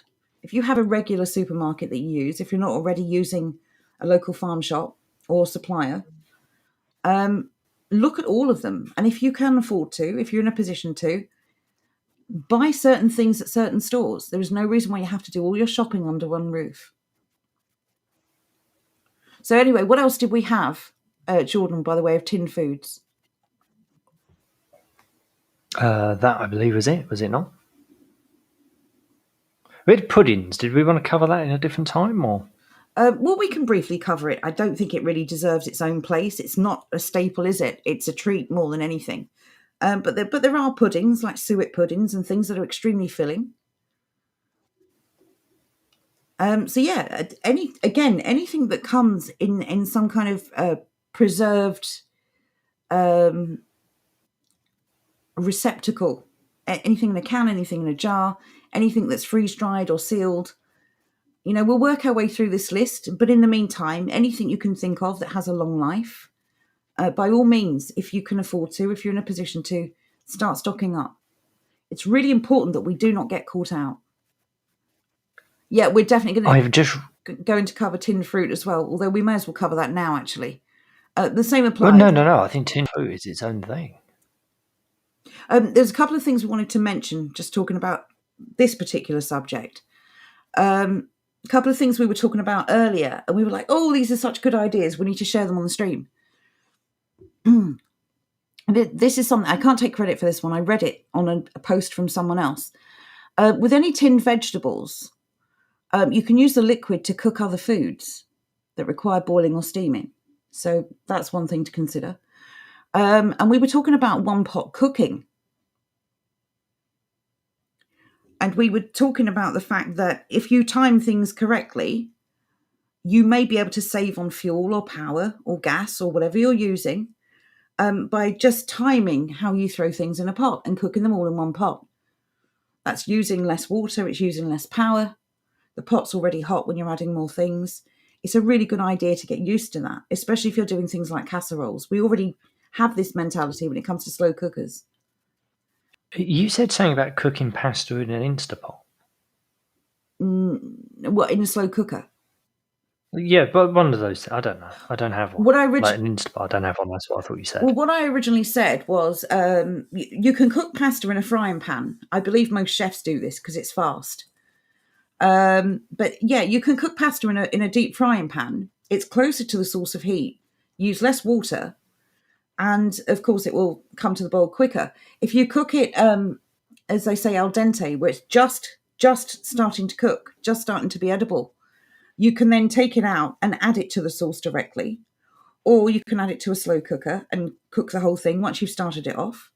You can throw it in dry if you want to, although I think that will take a lot longer to cook because it would take a while for the pasta to absorb the liquids. So that's a really good idea. Mentioned already herbs and spices. Try and sort of work out, like a wine list, try and work out which herbs and spices go with which foods, with which types of meat or with which types of soup. If we're clever and we share what we know, we can make anything taste edible. We were also talking about planning food in advance. Jordan already does this. I've mocked him for this for ages, but he's actually got a point, although I think a month is a bit much.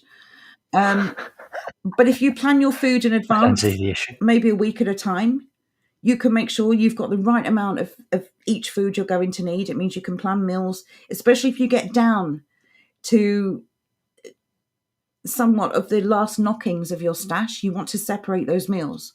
You do not want to be having the same thing every day because you'll get bored of it. And yeah. It also just makes sense for certain things. Like, for example, like a cabbage. Let's say you have a cabbage with something. Well, if you're not planning ahead, you're not going to think, oh, I could have bubble and squeak with that. And then you're not going to make another meal revolving around that. Yeah. I have to bring this up, I'm sorry. Johnny Not Powell says,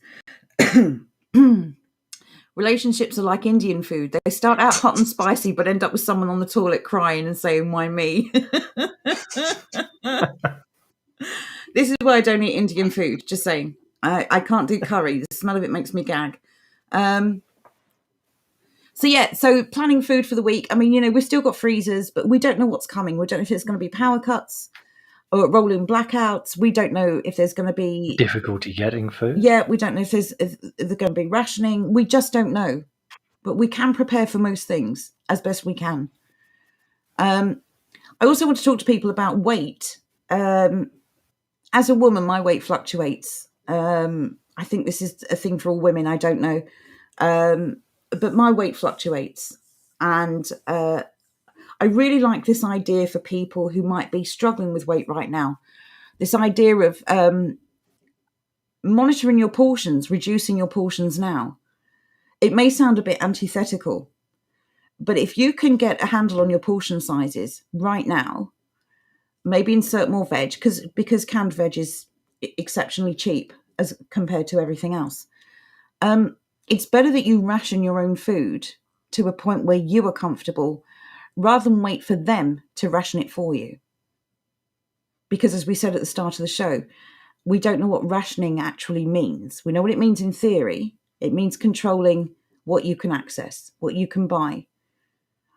But in reality, we don't know what rationing actually means. We don't know how many calories they'll decide you can have, how much meat you can buy, how much fresh dairy you can buy. We do not know. If anyone at this point thinks they're going to be fair or reasonable, then I'd say take a good look at the last 2 years and come back to me. But yeah, we can take control of these things now so that they don't have to, so that they can't. We want to rip this control away from them. We decide what we eat when we eat. This is what the point of this is. So anyway, I hope you've all found that useful.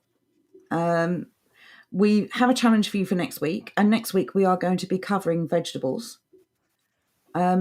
This could be a time for you to try new things, to condition yourself to try food that you wouldn't normally eat. It might be an idea, certainly for me, how I'm going to try vegetables, because I'm a very picky eater, in case anyone doesn't know this by now. For me to try new vegetables, I'm going to throw them into a casserole, because then they will take on the flavour of the sauce, and that might be a good way to get me started. What is the first vegetable you're going to try? I'm thinking seasonal. I'm going to try and stay with seasonal, because my ideal is that we're going to have fresh vegetables next year, that we're going to be growing these ourselves. So I'm thinking root vegetables, obviously potatoes, carrots. I already have that. Something like parsnips, maybe, or turnips. Oh, parsnips are lovely. I don't know. I'm definitely going to try. Not a fan of turnips, rather. I'm just swede, maybe. I don't know. Swede is a root vegetable, isn't it? I don't eat any of those three. Pretty sure I don't like the taste of them. But if I throw them into a casserole... I thought swede... Go on, sorry. I thought swede was like a bulbous thing that grew above the ground. I don't know. Beets, yeah. No, beets are bloody old. I think they would... I think that's probably the one exception where adding that to any meal would ruin it, honestly. I'm sorry, Tash. I'm thinking more blander vegetables that will enhance the meal but not overpower the meal. And the sauce in the casserole would flavour them. I certainly think that is where saying turnip could be quite useful. I've had a turnip before. I didn't like how it was done. I might try it in a soup or like a stew, because as you just said, it would then absorb the flavour and it's not really going to do anything. So that might actually be a good idea. Well, here's something to consider as well. The difference between soup and the stew is not much. You can have soup with lumps of meat and vegetables in it, like a chunky soup, or you can have a smooth one. Soup is just stew that you've blended, as far as I'm concerned. Roy Bob says kale and spinach are top tier. I love spinach. I can't stand kale. I tried it for the first time. I had some salmon, asparagus, kale, spinach, and boiled potatoes. I couldn't eat the kale. It's something bitter, like a bitter aftertaste. It was really horrible. Turns out I don't like asparagus either, but I love the spinach. I love the spinach. That was amazing. But you didn't like asparagus because you bought the thick one. And to be fair, I didn't cook it for long enough because it was the first time I'd ever made asparagus. Yeah, it's a bit of a tricky. Maybe I'll get thing. The tender stem one next time. The little thin one is really, really nice. You just cook that, you pop some lemon on it. Oh, it's very good. It's yummy. The salmon was nice, though, although it's a bit bland. I need to spruce it up somehow. I don't think it's bland. I think, I just don't like salmon. I have this weird thing about fresh salmon.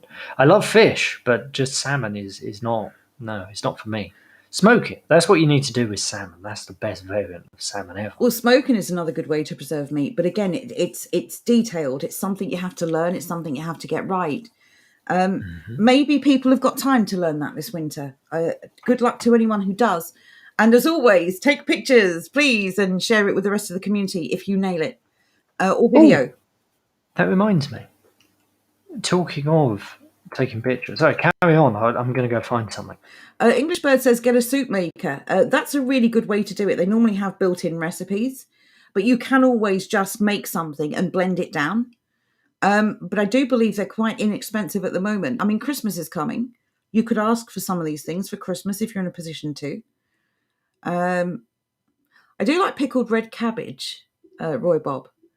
But I don't think beets are my thing, honestly. Beet soup with smoked bacon. Do you know what, Tash? I will consider it. All with leek. Only because of the bacon. Well, you know, if you add bacon to anything, it's a winner, right? Philomena, back me up Well, here. exactly. Roy Bob's saying that cheese makes all greens less bitter. I've not heard that one before, but it's certainly worth taking on board. Thank you. Well, there you go, Tash. Someone likes it because Johnny Not Powell says that sounds lovely. Broccoli and cheese. I do like both broccoli and cheese. I just don't have them together. Neil says, this is why we fight. For cabbage. For parsnips. Now, I have the thing that I was going to share. Right, hang on. Let me just quickly catch up. Well, you do what you've got to do. Quickly go through the rest of the chat to make sure I don't miss anyone. Oh, okay, Here we go. Now, what you could do. Oh, 1 minute. Not that one. I want this one. There we go. That's only come up on D-Live for some reason. I only sent it to D-Live, and now I'm going to send it to YouTube. I know, right? I'm getting good with the controls. I see what you did there. So this is some person we've never heard of. Of course, I joke. This is our own beloved Boudica.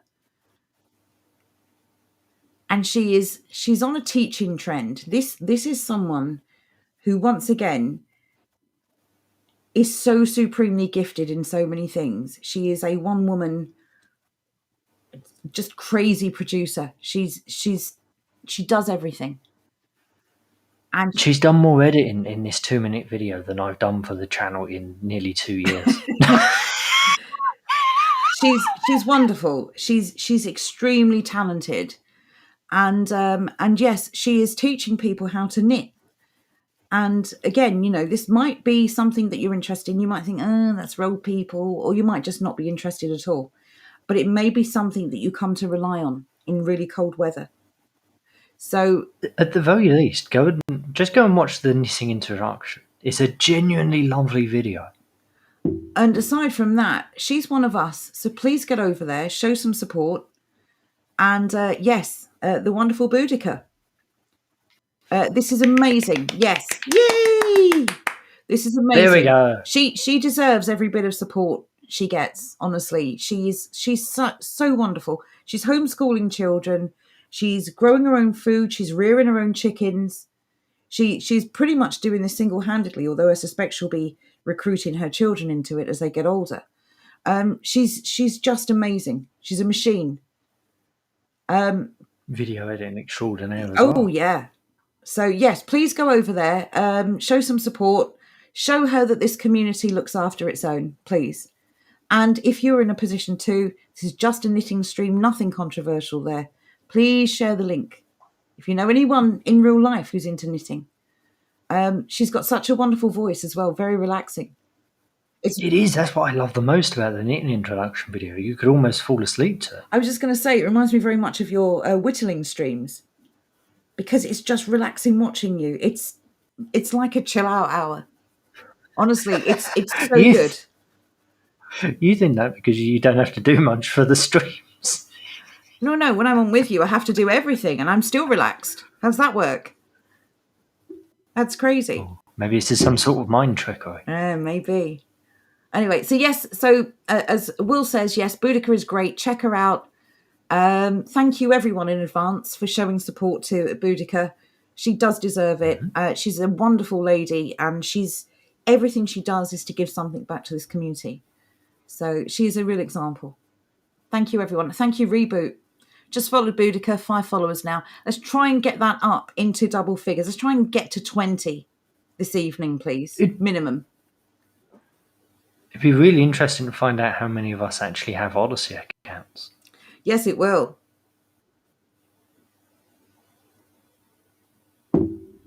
Oh, good night, Neil Christie. You take care. Indeed. Good evening. Or good night, rather.